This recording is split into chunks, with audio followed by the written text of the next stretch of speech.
बोलिए वृंदावन बिहारी लाल की जय। श्री राधा माधव सरकार की जय। श्रीमद् भागवत कथा तृतीय स्कंद 20वां अध्याय।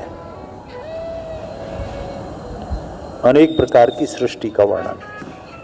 सौनक जी कहते हैं, हे सूत जी, पृथ्वी रूप आधार पाकर स्वयंभू मनु ने आगे होने वाली संतति को उत्पन्न करने के लिए किन किन उपायों का अवलंबन किया। विदुर जी बड़े ही भगवत भक्त और भगवान श्री कृष्ण के अनन्य सुहृद थे। इसलिए उन्होंने अपने बड़े भाई धृतराष्ट्र को उनके पुत्र दुर्योधन के सहित भगवान श्री कृष्ण का अनादर करने के कारण अपराधी समझकर त्याग दिया था। वे महर्षि द्वैपायन के पुत्र थे और महिमा में उनसे किसी प्रकार भी कम नहीं थे तथा सब प्रकार भगवान श्री कृष्ण के आश्रित और कृष्ण भक्तों के अनुयायी थे। तीर्थ सेवन से उनका अंतःकरण और भी शुद्ध हो गया था। उन्होंने कुशावर्त क्षेत्र में बैठे हुए तत्वज्ञानियों में श्रेष्ठ मैत्रेय जी के पास जाकर और क्या पूछा। सूत जी, उन दोनों के वार्तालाप होने पर हरि के चरणों से संबंध रखने वाली बड़ी पवित्र कथाएं हुई होंगी, जो उन्हीं चरणों से निकले हुए गंगाजल के समान संपूर्ण पापों का नाश करने वाली होंगी। सूत जी, आपका मंगल हो। आप हमें भगवान की वे पवित्र कथाएं सुनाइए। प्रभु के उदार चरित्र तो कीर्तन करने योग्य होते हैं। भला ऐसा कौन रसिक होगा जो भगवान के लीलामृत का पान करते करते तृप्त हो जाएगा। नैमिषारण्यवासी मुनियों के इस प्रकार पूछने पर उग्र श्रवा सूत जी ने भगवान में चित्त लगाकर उनसे कहा, सुनिए हे मुनिगण, अपनी माया से वराह रूप धारण करने वाले श्री हरि की रसातल से पृथ्वी को निकालने और खेल खेल में तिरस्कार पूर्वक हिरणाक्ष को मार डालने वाली लीला सुनकर विदुर जी को बड़ा आनंद हुआ और उन्होंने मैत्रेय जी से कहा, हे ब्रह्मन, आप परोक्ष विषयों को भी जानने वाले हैं, अतः यह बतलाइए, प्रजापतियों के पति ब्रह्मा जी ने मरीच आदि प्रजापतियों को उत्पन्न करके फिर सृष्टि को बढ़ाने के लिए क्या किया। मरीच आदि मुनीश्वरों ने और स्वयंभू मनु ने भी ब्रह्मा जी की आज्ञा से किस प्रकार सृष्टि उत्पन्न की तथा उन्होंने इस जगत को पत्नियों के सहयोग से उत्पन्न किया या अपने अपने कार्य में स्वतंत्र रहकर अथवा सबने मिलकर एक साथ जगत की रचना की।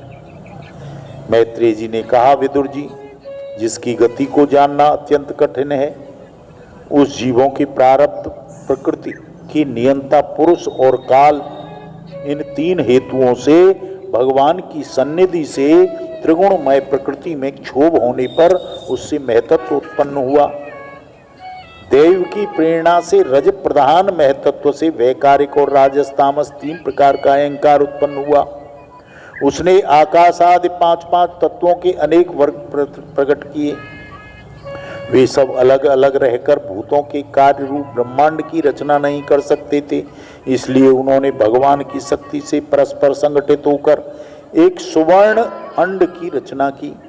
वह अंड चेतना शून्य अवस्था में 1000 वर्षों तक अधिक समय तक कारणाब्धि जल में पड़ा रहा। फिर उसमें भगवान ने प्रवेश किया।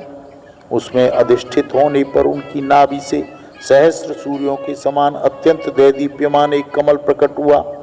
संपूर्ण जीव समुदाय का आश्रय था। उसी से स्वयं ब्रह्मा जी भी आविर्भाव हुआ।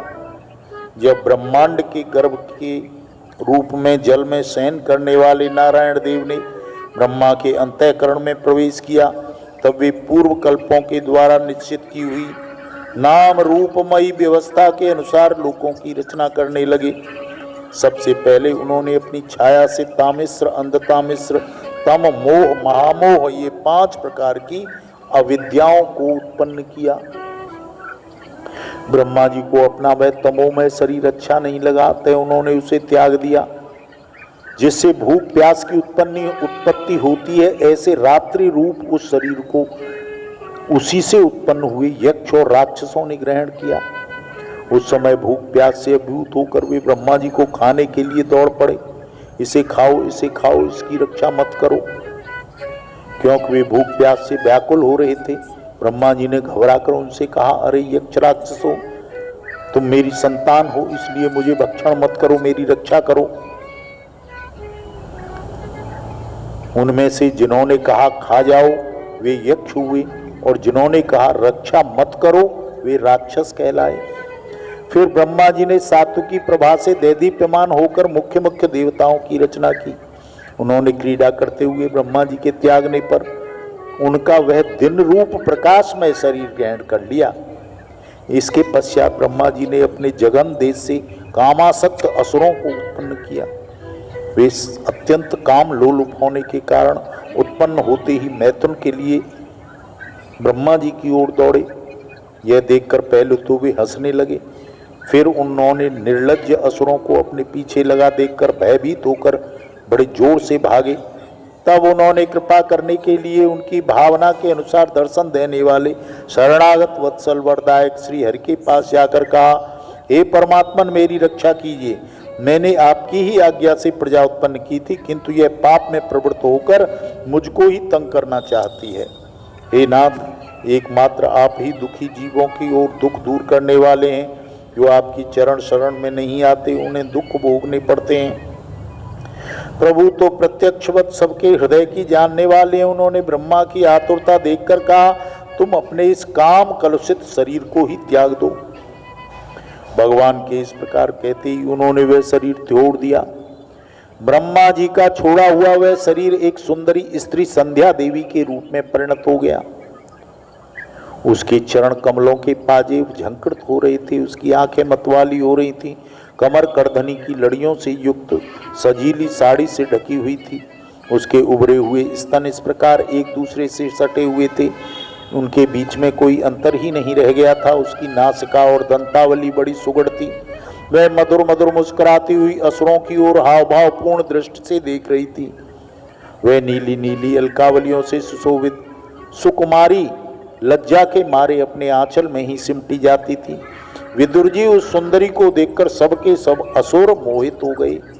अहो, इसका कैसा विचित्र रूप है, कैसी अलौकिक धैर्य और नई अवस्था वाली है।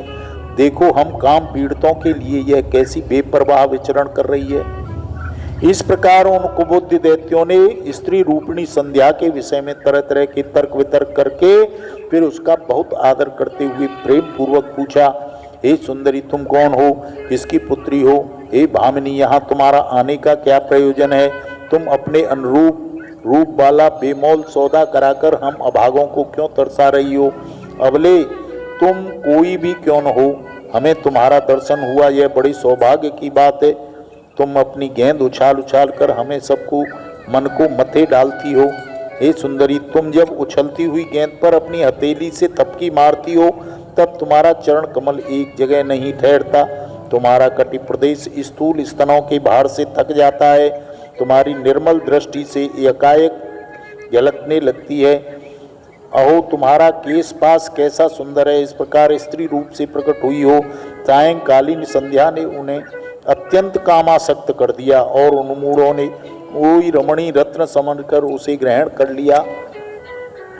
तदनंतर ब्रह्मा जी ने गंभीर भाव से हंसकर अपनी कांति मूर्ति से, जो अपने सौंदर्य का मानो अपने आप ही आस्वादन करती थी, गंधर्व और अप्सराओं को उत्पन्न किया। उन्होंने ज्योत्सना रूप अपने उस कांतिमय प्रिय शरीर को फिर त्याग दिया। उसी को विश्वावसु आदि गंधर्वों ने प्रसन्नता पूर्वक ग्रहण किया। इसके पश्चात भगवान ब्रह्मा ने अपनी तंद्रा से भूत पिशाच उत्पन्न किए। उन्हें दिगंबर वस्त्रहीन और बाल बिखरे देखकर उन्होंने आंखें मूंद ली। ब्रह्मा जी के त्यागे हुए उस जवाई रूप को भूत पिशाचों ने ग्रहण कर लिया। इसी को निद्रा भी कहते हैं। इससे जीवों की इंद्रियों में शिथिलता आती देखकर निद्रा देवी आती है। कोई झूठे मोह से मनुष्य सो जाता है तो उस पर भूत पिशाच आदि आक्रमण करते हैं, उसी को उन्माद कहते हैं। फिर भगवान ब्रह्मा ने भावना की कि मैं तेजोमय हूँ और अपने अदृश्य रूप से साध्यगण और पितृगणों को उत्पन्न किया। पितरों ने अपनी उत्पत्ति के स्थान उस अदृश्य शरीर को ग्रहण कर लिया। इसी को लक्ष्य में रखकर पंडित जन श्राद्ध आदि के द्वारा पितर और साध्यगणों को क्रमशः कव्य, पिंड और हव्य अर्पण करते हैं। अपनी तिरोधान शक्ति से ब्रह्मा ने सिद्ध और विद्याधरों की सृष्टि की। उन्हें अपना वह अंतर्धान नामक अद्भुत शरीर दे दिया। एक बार ब्रह्मा जी ने अपना प्रतिबिंब निहारा, तब अपने को बहुत सुंदर मानकर उस प्रतिबिंब से किन्नर और किमपुरुष उत्पन्न किए। उन्होंने ब्रह्मा जी के त्याग देने पर उनका वह प्रतिबिंब शरीर ग्रहण कर लिया। इसलिए वे सब उषा काल में अपनी पत्नियों के साथ मिलकर ब्रह्मा जी के गुण कर्मों का वर्णन किया करते हैं। एक बार ब्रह्मा जी ने सृष्टि की वृद्धि न होने के कारण बहुत चिंतित होकर हाथ पैर आदि अवयव फैला दिए और लेट गए। फिर क्रोधवश भोगमय शरीर को त्याग दिया।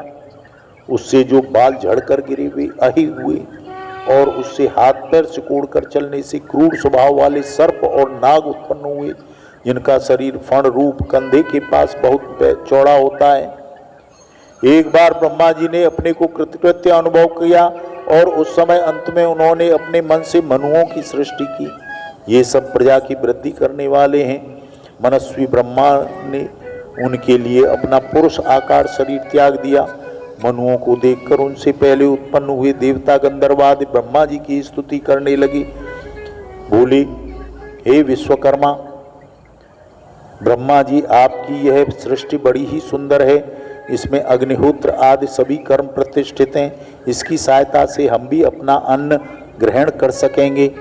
फिर आदि ऋषि ब्रह्मा ने इंद्रिय संयम पूर्वक तप, विद्या, योग और समाधि से संपन्न होकर अपनी प्रिय संतान ऋषि गणों की रचना की। उनमें से प्रत्येक को समाधि, योग, ऐश्वर्य, तप, विद्या और वैराग्य शरीर का अंश दिया। बोलिए सच्चिदानंद भगवान की जय। श्री कृष्ण गोविंद हरे मुरारे, हे नाथ नारायण वासुदेवा।